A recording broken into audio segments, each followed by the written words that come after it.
In this session, we're going to talk about other types of cheating. This is probably the most common word that comes to mind when we talk about violations or breaches of academic integrity.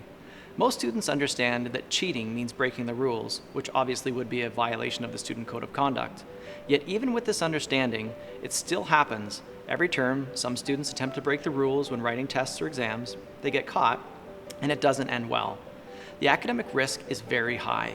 If you get caught cheating, there could be significant disciplinary action taken. And we'll talk about that more in a later module when we look at the Lakehead University Student Code of Conduct policy. Now, cheating is a broad category that covers a number of different violations.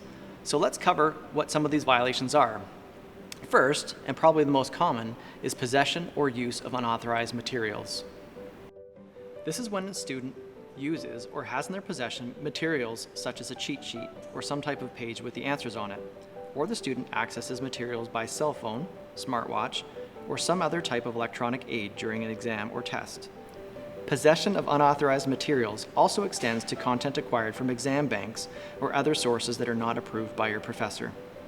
Another form of cheating is what we call unauthorized collaboration. This is when students share answers with each other during tests or examinations.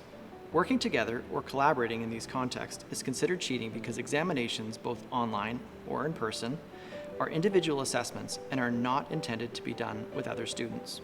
This is the case for most assignments as well. If students work together on an assignment that they've been instructed or assumed to complete on their own, this is also categorized as unauthorized collaboration. Cheating can also include things like using a proxy or impersonating someone for an examination, which means having someone else claim to be you or you claiming to be someone else and writing their exam.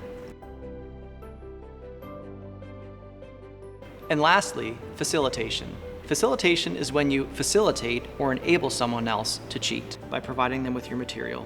For example, if I gave you my lab report to copy, or if I gave you my essay from last year and you submitted it as your own, I would be enabling you to breach academic integrity. So this is a violation of the Student Code of Conduct. This is by no means a complete list, so we encourage you to think about cheating in this way.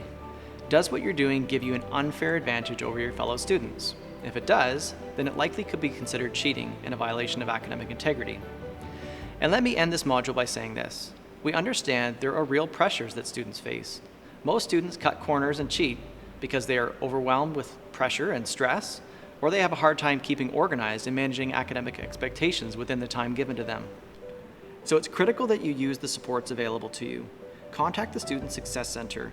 We can help you with organizational skills development, time management coaching, free tutoring, peer study groups, and writing support.